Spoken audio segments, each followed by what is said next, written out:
So, as an extra credit assignment for our fluid mechanics class, we were assigned to demonstrate how a suction cup works by doing research, going through some examples, and performing an experiment.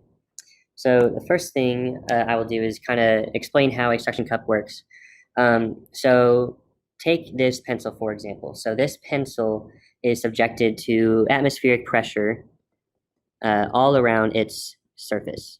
It has pressure acting up, down, left, right, and everywhere between them.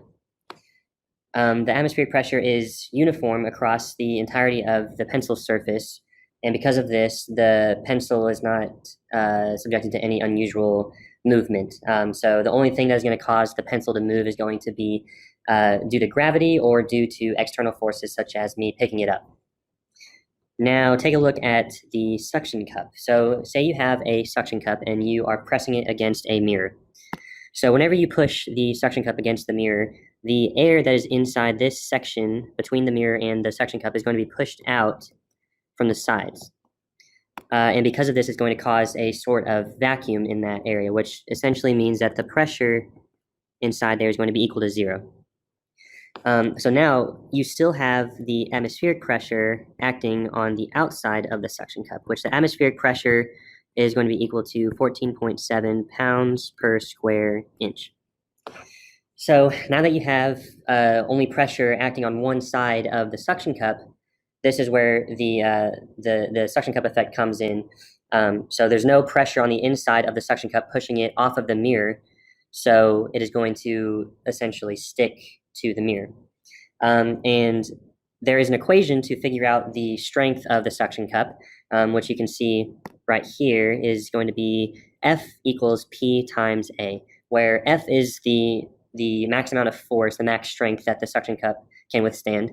The P is going to be your atmospheric pressure, which we said is 14.7 pounds per square inch. And the A is going to be your area of your suction cup. And now there are a couple of assumptions that we have to make when using this equation. So the first assumption is you're going to be applying it to a surface that is smooth and flat. So you're not going to be subjected to any friction forces or anything like that. The surface is going to be completely smooth and flat. And the other assumption is that the pressure inside the suction cup is going to be a vacuum, which means that the pressure is equal to 0. Now this assumption, the assumption is made because whenever you perform this experiment in real life, it's going to be very hard to get a perfect vacuum, like exactly 0 pressure inside of the suction cup. So this assumption is made when performing calculations that it is 0, but in a real life experiment, it's not necessarily going to be 0. So look at a couple examples using this equation. So the first example asks, what is the force necessary to pull a suction cup of 1 inch diameter? So we know that the diameter of the suction cup is 1 inch. The pressure on the inside of the suction cup is going to be P equals 0. And we are subjected to the atmospheric pressure on the outside of the cup, which we know is 14.7 pounds per square inch. And then we have our force acting downward, trying to get the suction cup off of the surface. So we can look back at our equation that we have. We have F is equal to P times A. And then we can use our static equilibrium equation of the sum of forces in y is equal to 0. So when we sum our forces in the y direction, we're going to have our force that we're looking for is acting downward, so negative F. And then we're going to have our suction cup equation, which is going to be the pressure, which is 14.7 pounds per square inch, times the area, which area of a circle is pi r squared. So we'll have pi times 0.5 inches squared.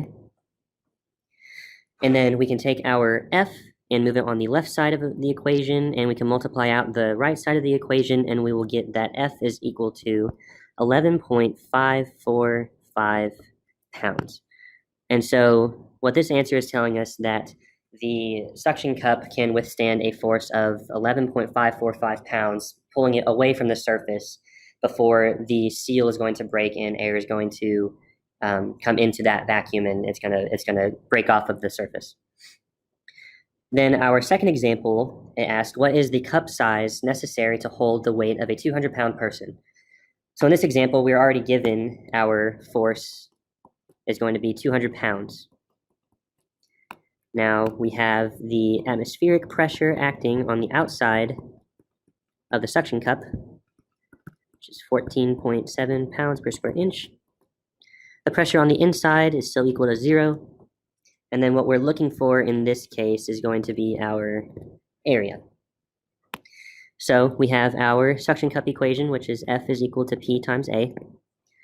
And doing the same steps as before, we can take the sum of the forces in the y direction is equal to 0. We will have our 200-pound force acting downward, so negative, plus our suction cup equation, which will be the 14.7 pounds per square inch times the area. We can move the 200 pounds to the left side, and then we're left with 14.7 pounds per square inch times the area on the right side. And then dividing the 200 pounds by 14.7 pounds per square inch leaves us A, and we get that our area is going to be equal to 13.605 square inches. So this answer is saying that in order for a suction cup to hold a 200-pound person, the minimum required area of the suction cup has to be 13.605 square inches. So on top of all this, I have also performed an experiment, a pretty simple experiment. I went to the store and I bought a couple different sizes suction cups. I bought a 1-inch suction cup and a 2-inch suction cup. And then using a table in one of the lab rooms and using a push-pull spring scale, I was able to put these suction cups on the table and measure how much force it was required to pull the suction cup off of the table using the push-pull spring scale. And now, like I said before, with our assumptions being made for this theoretical stuff, our experiment values that we're going to get for the forces is going to be less than what the theoretical value would be. But because I purchased 2 different size suction cups, I was able to still compare